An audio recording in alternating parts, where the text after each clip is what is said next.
Good afternoon. Welcome to this panel on whether China is winning hearts and markets with its wide-ranging expansion into the global south. My name is Jeremy Mark. I'm the moderator of today's session. I'm a non-resident senior fellow with the Geoeconomics Center at the Atlantic Council. Do we have our third speaker? We have one speaker remote. Mr. Asunka, I believe, is in Ghana. Do we have him?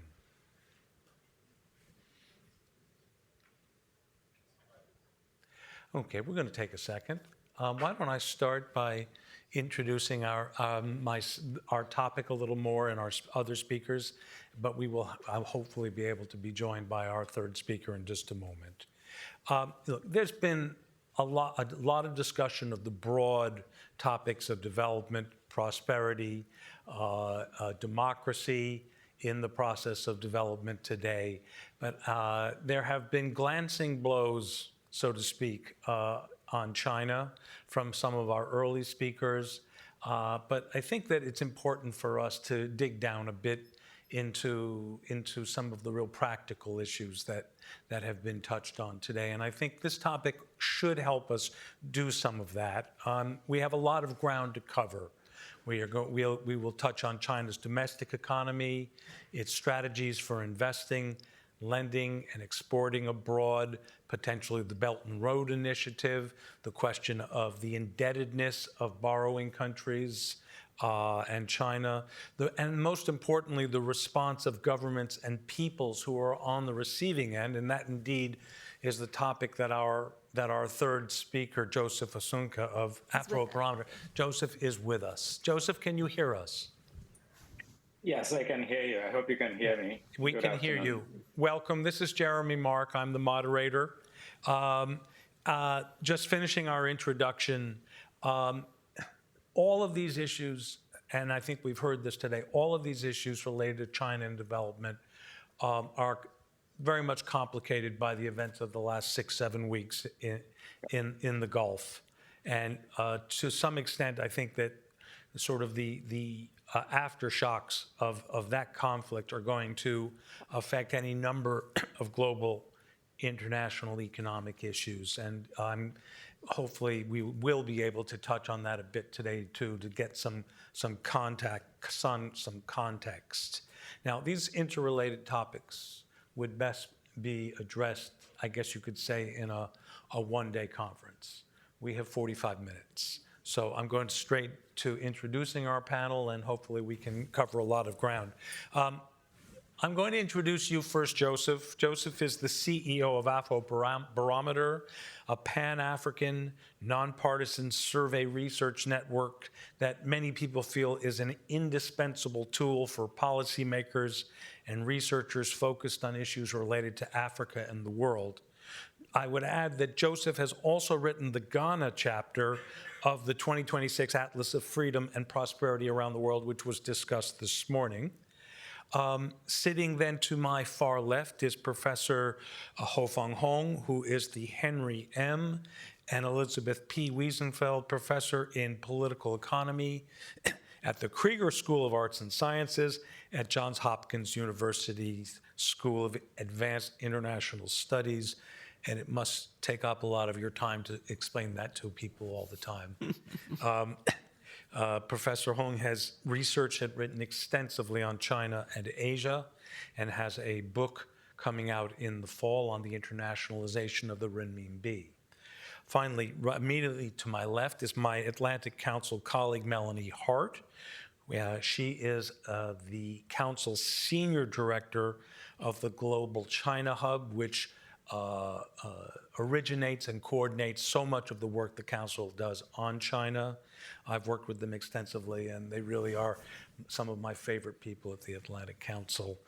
Before joining the Council, Melanie was a senior advisor on China at the U.S. State Department.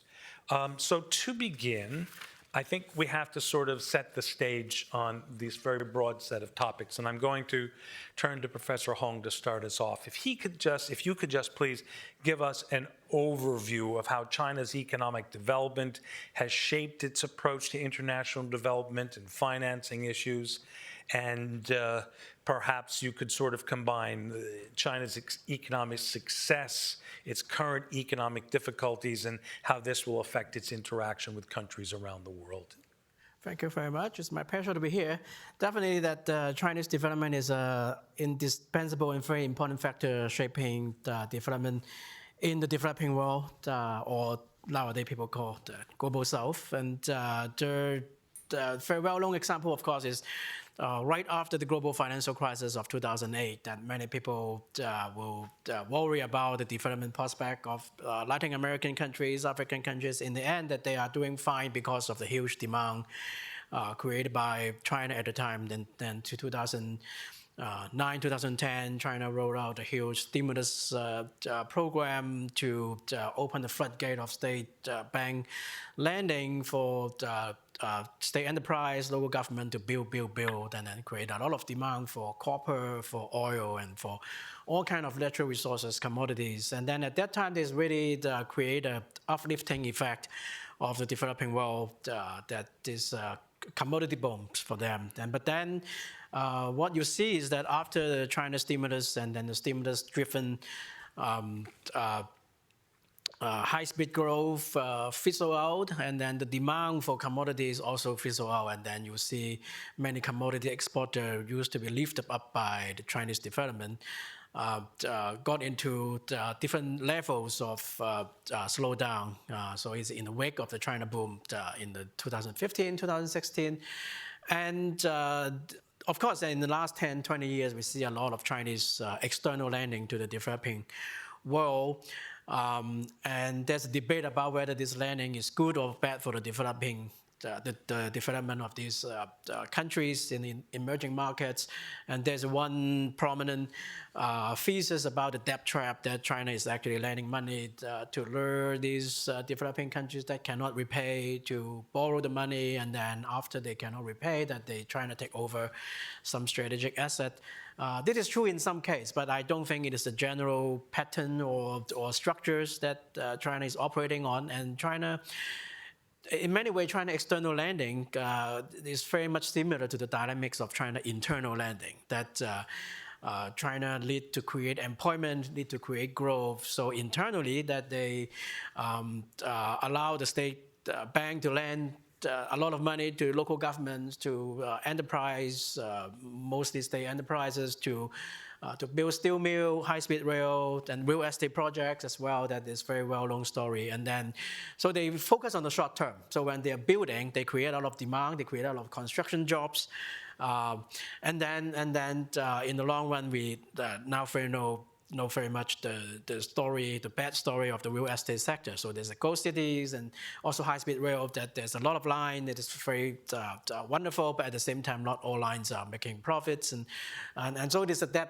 indebtedness problem. So the external lending and the impact on the development of this developing country that borrow money from China is similar. That actually I look at, for example, the company report of construction machine maker in China, Sanyi, Xugong. Sanyi is, I think, is a private company, and Xugong is a provincial government-owned company. So during this China stimulus, 2009, 2010, they have big business selling the construction machine in the China market. But after the growth fizzle out, and they are struggling. And then the Belt and Road came along in 2013, 2014, and then China started to lend a lot of money to developing countries on the formal or informal condition that they use the borrow money from China to hire Chinese contractor to build stadium, to build the railroad, and buy Chinese products like Chinese construction machine, Chinese steel, and things like that. So then it is reflected in the company report of these construction machine company as an example, that they explicitly say that thanks to Belt and Road now, we don't have a lot of sales revenue growth in China, but now we have a lot of revenue growth in Pakistan, in Kazakhstan, and all these Belt and Road countries. So basically, it is this external lending and development finance is a way to rescue Chinese company to create demand. But then after these things are built, whether it is profitable, whether it is beneficial to the local economy, then some might not, and then it is not the concern when they are doing the lending. So what we see today is that a lot of developing countries borrow money from China. They have an indebtedness problem, non-performing loan problem. It is not so much different from the non-performing loan problem in the domestic economy of China. So basically the domestic side and the external side is very much interlinked. Thank you. Melanie, Professor Hong has touched on a couple of aspects of the impact of China's lending and investment in exports to developing countries. He's talked about debt. He's talked about the effectiveness or even the profitability of projects. I'm curious if you could develop the whole question of what is the real impact of all of China's infrastructure and related investments, development finance across the global south. The debt issue was hot here in Washington, particularly during the first Trump administration. Maybe it's one of the things that sort of disappeared in the second Trump administration, but I'm curious where you see things standing. Sure, that's a great question. And I just want to foot stomp the point that Professor Hung made. The BRI was designed to get jobs for China and to ship some of Chinese overcapacity overseas for these projects. So BRI was originally designed really as a domestic Chinese development first and overseas second. I think we have to be really honest as Washingtonians and recognize that in some cases, what China's building overseas is projects that are needed and we weren't going to build them, right? I've talked to a lot of representatives from developing nations in Africa, for example, that would tell me, look, there was no paved road before between my house and the major city, and now there is one. And that makes a big difference. In the US, we're not really in the paved road building business. And so we have to recognize that some of these projects are huge value for local cities. But at the same time, there are certain problems and concerns that are consistent across a lot of China's development portfolio. One of them is overbuilding. Because the goal was always to get as much Chinese steel and cement out of the country and sunk into projects overseas to pay those factories and those workers, a lot of the projects are overbuilt for what the local economy needs, and it leads to high debt. So I'll give one example, the airport in Sierra Leone. China had a BRI project in Sierra Leone in which the China Railway Group would build a $318 million airport in Sierra Leone, and China would finance that with debt that the Sierra Leone government would owe to China. That's a lot of money for Sierra Leone, for the capital of Sierra Leone. They canceled that contract and instead worked with DFC to do an alternative airport plan in which DFC would lend $150 million to modernize the smaller airport that they already had. So they were able to meet the local development need at half the cost and half the debt by going with the DFC instead of China. DFC being?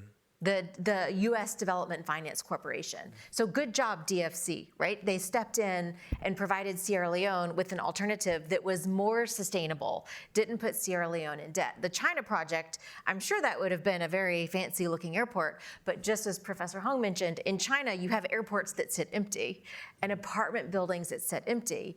And that is not what a lot of developing countries are looking for, because not only do you have a massive airport that nobody's flying through to pay for, you still owe China to pay that off. Another consistent challenge is environmental standards. A lot of the Chinese projects built overseas, to be fair to China, the countries receiving those projects, at least the political leaders in those countries, often say, give me the cheapest available option. And Beijing has very cheap available options that are low environmental standards. And then you have projects that contribute to environmental disasters. This is particularly a problem in mining and critical mineral mining and processing across Africa. The Atlantic Council has published some great work on the local concerns with Chinese mining activities that violate local environmental standards. Indonesia has concerns with Chinese nickel plants that create environmental disasters. The standards are not the highest of the high, let's put it that way, and that often leads to long-term problems. There are also another area of concerns are when projects are political and they suit China's political interest at the expense of the recipient country. One option is telecom networks. When I was in the US government at the State Department, one of my jobs was leading the US response to supporting nations facing Chinese economic coercion. And I can tell you from my experience that for a lot of countries, when they're deciding whether their telecom network is going to be Huawei or something else, China is often showing up saying, there's no something else option for you. It's going to be Huawei. And if you don't pick Huawei, that other factory that we're investing in is done. The port that we're investing in is done. The processing facility for critical minerals, it all disappears. So often there's a quid pro quo for a lot of these projects. And then just one, final point is Beijing is very strategic. They spend money overseas always for a reason, and it's important to know what the reason is. One reason might be they have too much concrete because they have overcapacity in concrete and steel. And they want somebody to buy it, and if they give you a loan to build an airport, the bigger the airport, the more concrete that's going to soak up, right? Another reason is because they have security goals globally. They would like to control global information and communication networks so that they can use that for information gathering activities. That's why they want Huawei everywhere, for example. They also have an aim to have global port infrastructure under Chinese control that the PLA could use in certain military contingencies. So for recipient countries, you always want to think through, what is China getting out of this project? It's always going to be something. And does that something align with what my own interests are? And unfortunately, we've seen a pattern where that often doesn't align. But we also have to recognize sometimes they just built a road where there wasn't one, and that was a net benefit.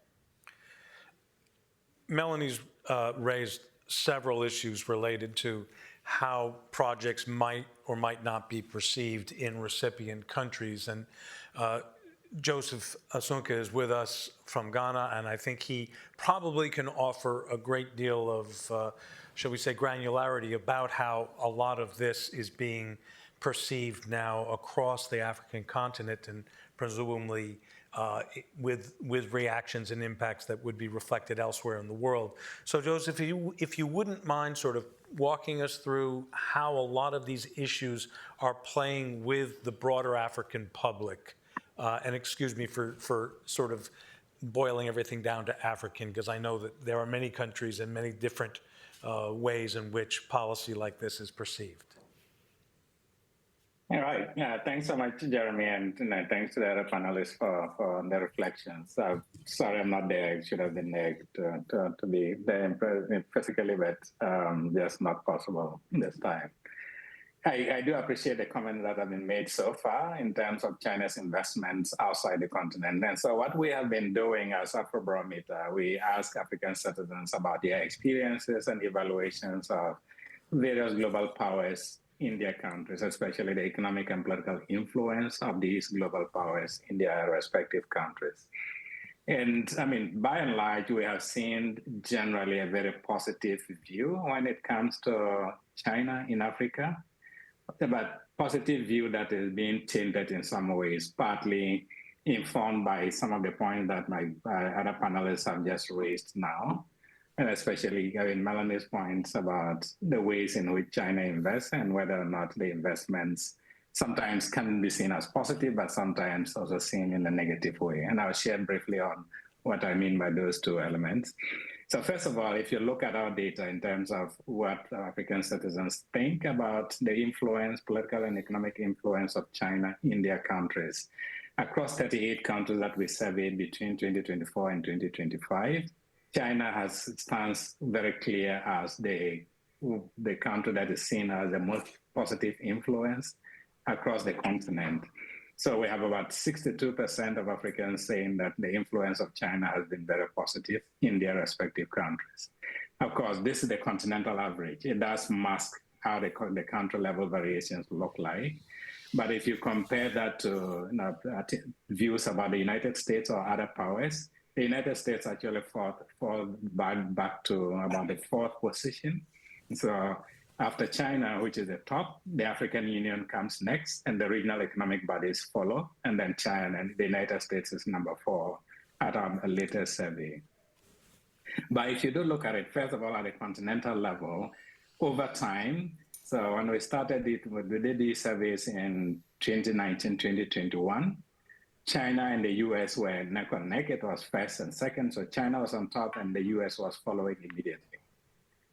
After the COVID-19, saga and beyond that, we've seen that both countries actually lost favor in the eyes of Africans. So we saw a dip in people's assessment of the influence of the two powers on the continent. So China dipped to still a majority view, about 52%, and the United States dropped to about 47% in terms of the Africans' rating of their influence.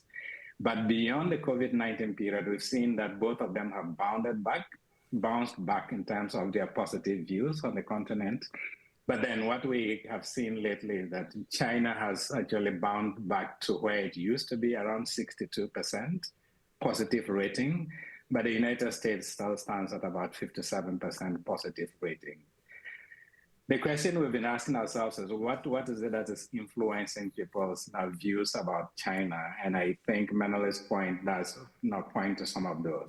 First of all, the infrastructure building is critical. I mean, if you have not had a road in your community forever, and then all of a sudden a road appears and you're able to travel smoothly to the next city or to the capital city by road, it makes a lot of difference. And so we've seen positive views of China, and it's often linked to the infrastructure building, the cost of Chinese products, because people can get access to smartphones that they can easily connect online, which are much cheaper, so they're economically accessible.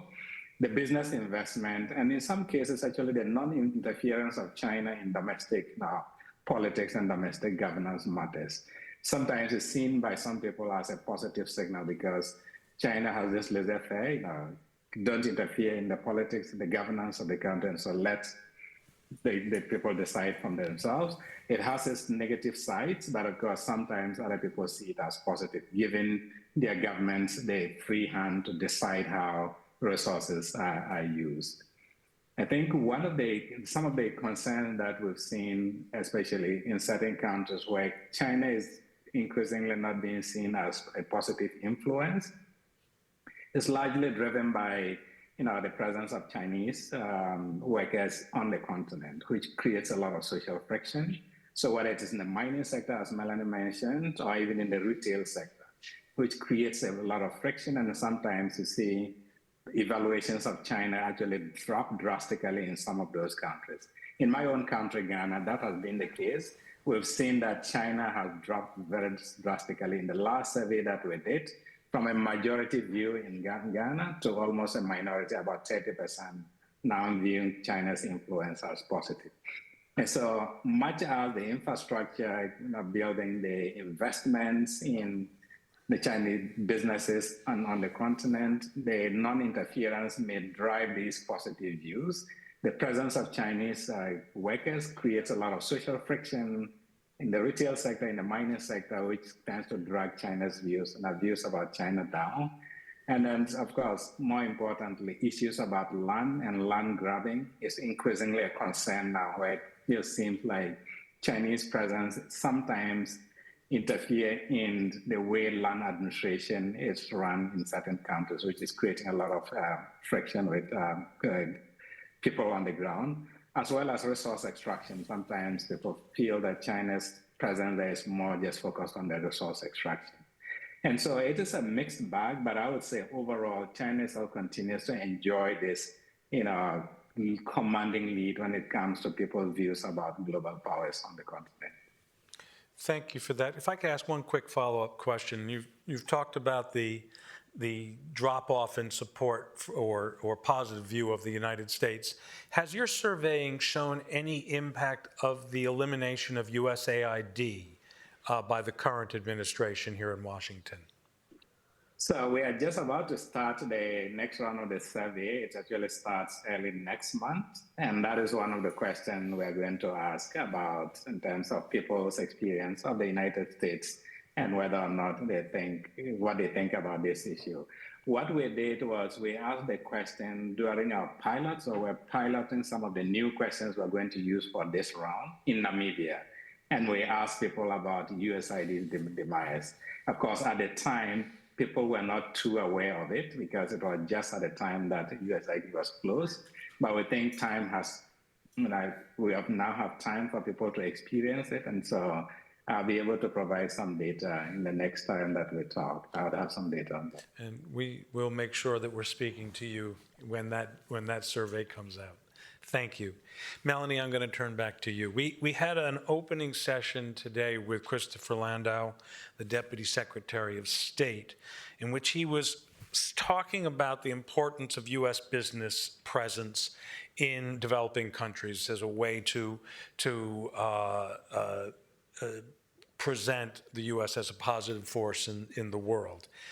He said that many developing countries, people have come to him and said that, well, Chinese are everywhere, Americans aren't here. We'd much rather do business with Americans, but there's only Chinese. And he added that he felt that maybe many American companies were too concerned with the risk of doing business in developing countries. I'm curious from your experience in this field, what kind of reaction you might have to that, whether you have seen things, heard things differently in your time. Sure. So I think first we need to be very clear that American companies are in business to make a profit. They are not USAID. So USAID was who we sent everywhere to do broad development. But when you're talking about a company, they need to be able to make a profit to pay their workers and pay for the inputs that they're using, et cetera. And so when you're looking at why aren't US businesses in a certain market, you always have to look for what's the thing that's keeping them away? Sometimes it might be there aren't enough workers there to build a facility, or if you're talking about some of the higher tech sectors, maybe the power supply isn't steady enough, or it's too expensive, or maybe they don't have access to the clean water at the levels you need for a semiconductor processing plant, for example. So when I was at the State Department during the Biden administration, we had, there were really two different projects that I think were quite cutting edge, and how we were finding new ways to be more forward-leaning overseas and compete with what China was putting forward. Because we really can't whine about countries choosing the China option and there not being a US option if we aren't putting one on the table that's competitive. So one great success was the Development Finance Corporation, DFC, partnered with Australia's Export Finance Australia, their DFC, and Japan's Overseas Development Bank, JBIC. The three countries joined forces to put forward the money for Australia's Telstra to acquire a telecom network in the Pacific Islands that China was otherwise going to acquire. Mm-hmm. So instead of having a Chinese company own a major telecom network, an Australian company did, which is much more secure for the United States and for that data, and we jointly financed it. We combined our financing so that we could do this project at lower risk to all three of us and at lower cost to all three of us. So DFC was really leaning in to figure out, if we can't go in alone, can we go in as a team? And there are multiple projects that team of three was able to carry off. We actually have a US, Australia, Japan trilateral infrastructure initiative where the three development banks work together on these projects. That's one example. Another example, while at the State Department, I worked on the international side of the CHIPS and Science Act. So Congress gave the State Department $500 million over 5 years to basically build the international environment that the US fabs that we are building here here would need to succeed. There's a new fab coming online in Arizona. There's a new fab coming online in Texas. The chips that come off that production line need to go somewhere for processing. And right now, a lot of the processing is done in Malaysia. And during COVID, when there was a COVID outbreak in Malaysia, it shut down all the chip processing, and you couldn't make a car in the United States. So that's a supply chain that we want to diversify. And what we said at the State Department was, we also want to help Latin America develop, give them an alternative to China, and have better jobs in Latin America so there's less migration across our southern border. So we used our CHIPS money to make targeted investments in Costa Rica, Mexico, and Panama to fill the very specific gaps that were stopping businesses from putting facilities there already. And that was wildly successful.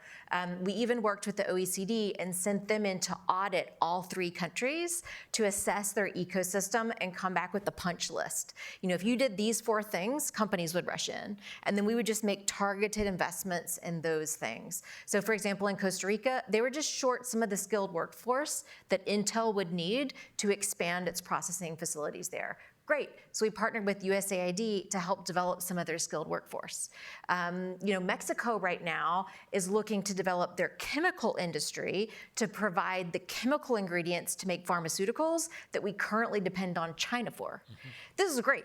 And what I found on working with the CHIPS Act is that across Latin America, if we show up with a ticket to enter a US-centric high-tech supply chain, they start beating down the door because they can do a lot better being anywhere on the chip supply chain centered on the United States than they would on a lower value-added China-centric supply chain. Unfortunately, the current administration has canceled that work and fired all of the people who were leading it, but I'm hoping that they'll get back to doing that kind of targeted strategic investments that put a competitive offer on the table so that other nations, they're not just looking at what China can offer, they're looking at what the US can offer too, and doing so in ways that actually reduce our reliance on China as well. Thanks. You've just answered my follow-up question. What happened to the CHIPS and Science? Okay. I'd like to turn now to both of our other speakers to talk about a different aspect of the implications of China's economic outreach in developing countries. And this has to do with the impact in the areas of governance, institutional quality, and even the long-term prospects for growth in these countries. And so I'm going to ask both Professor Hong and Joseph if you could give me some thoughts in this area, and I'll start with the professor, please. Yeah, thank you. That is a very important question. Overall, I think as Joseph mentioned in the African views on China, that more infrastructure is better than no infrastructure, regardless of the quality and the long-term sustainability of the loan and things like that. And you look at the kind of development that China lead to in the developing world is in many ways similar to the development model in China, and then we have the same advantage and disadvantage. And in China, if you were in China in the 1980s, you remember the infrastructure is very bad, and then there's a power outage all the time, but now that it is an opposite problem. There's a saturation or even overcapacity of infrastructures and electricity output and so on and so forth, and then the loan problem. And this development based on borrowing and then building, and then concern on the short-term employment and growth when they are building without very much long-term planning about what after the thing is built, whether it is profitable, whether we can repay the loan. That we see the consequence in China with all this non-performing loan problem we are facing now. And also this model is also very prone to aggravating pre-existing corruption problem. That is why Xi Jinping lead to have this anti-corruption purge after very large number of waves of purge. They still have a lot of corrupt people that they want to purge because this model is very favorable to local officials or people in the state company that just want to have the project and then borrow the money. They don't need to worry about the long term. And then when it is built, so there's a local growth, there's a local employment, they get a cut of it. But after it is built, they don't need to worry about what comes afterwards. So this kind of short-term behavior is very much encouraged by this model. So we see similar thing in the projects that China funded. For example, recently there's a report about like Pakistan borrow a lot of money to import coal plant from China, and at the same time there's also parallel borrowing to import China solar panel. But the two things actually compete with one another. Then on aggregate, that it create some problem in the long run. So this kind of problem also you can see in these Chinese projects in the developing world. And in the end, whether developing countries can benefit or hurt by this model is depending on very much on local institutions. There's a lot of research being done comparing like Cambodia and Indonesia, or Chile and Peru, Brazil and Argentina, that they interact with China in a kind of a similar way, and China lend money to them, but it creates very different developmental outcome because, like for example, one country has stronger institutions and the state capacity is higher, so that they can have more control about where to funnel this money to, and then and corrupt official has less room to cut a corner and things like that. And there's also free press to keep track on the project and things like that. And so it is in the end that it is not a kind of a deterministic in terms of whether this lending is promoting or hindering development, and it all depends on local institutions whether they can take advantage of this Chinese lending and development finance, or that they don't have the capacity to do it, and then they let this kind of external finance from China aggravate their pre-existing problem of corruption and inefficiency and so on and so forth. Thank you. And Joseph, please, your thoughts. Yeah, thanks for this.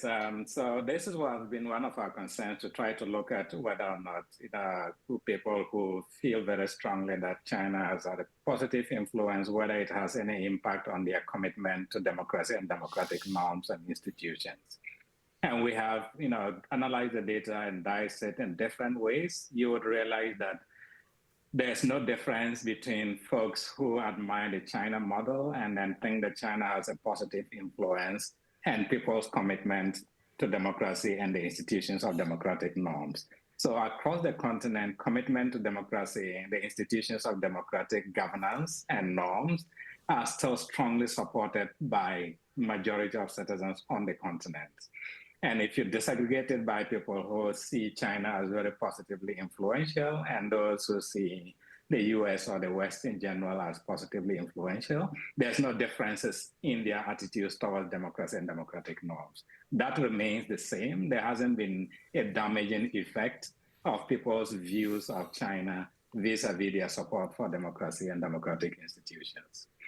That said, I think one of the most corrosive factors for people's commitment to democracy on the continent is corruption. So corruption is one of the biggest drivers of people's commitment to democracy. So when they see corruption in all places, whether it's corruption about the elections themselves, and that the elections are not clean, not free and fair, and general corruption in the system, as people perceive increasing corruption, levels of corruption, then their commitment to democracy begins to wane, because people feel that the institutions of democratic governance are actually not being capable of preventing corrupt practices within their system.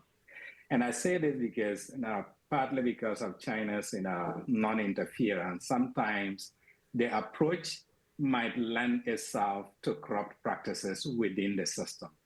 And if that happens, that is where democratic governance can suffer, because it actually erodes people's commitment to democracy and democratic norms and institutions. In addition to that issue of non-interference, I think the competition among global powers for influence sometimes leads some of these global powers, whether it is Russia or China, the US, or other influential Western powers, to want to turn a blind eye to some of the practices, governance practices, or at least corrupt practices, just because you want to be able to win favor of that particular government or maybe a group of governments on the continent. And so the global struggle sometimes can lead to the reinforcing some of these anti-democratic corrupt practices on the continent, which also erodes people's confidence and commitment to democratic norms. So by and large, of course, we haven't seen the effects of China on people's commitment to democracy yet. But the fear is that as corruption is left unchecked, it's going to really drive down people's commitment to democracy. Thank you very much. We have a couple of minutes left. If anybody has a question to ask, please raise your hand, sir.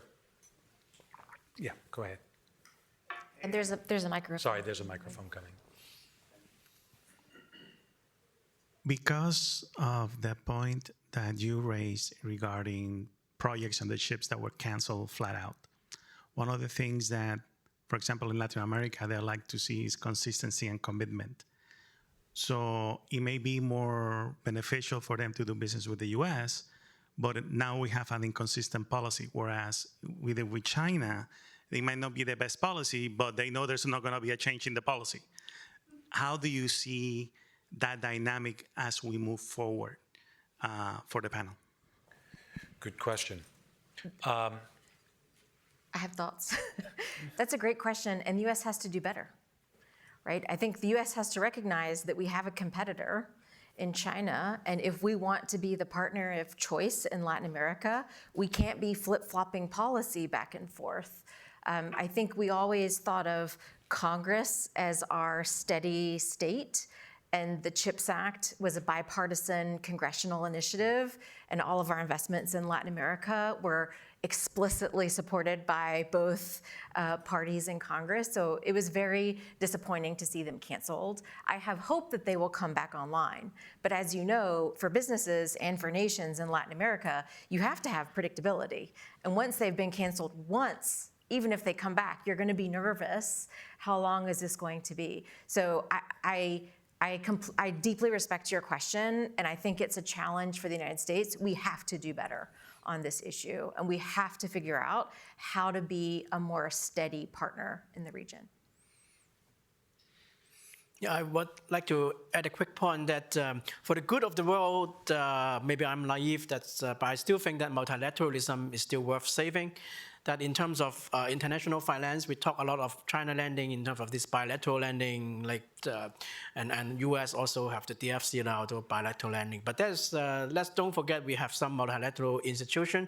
When China lead the starting of the AIIB, the Asia Infrastructure Investment Bank, that many people panic and saying that it is competing with IMF, World Bank, and traditional. But then when you look at how it evolved, actually it is developing into a kind of interesting model that I look at for example, loan portfolio of first, it is no longer Asia. It is lending to a lot of different places outside of Asia.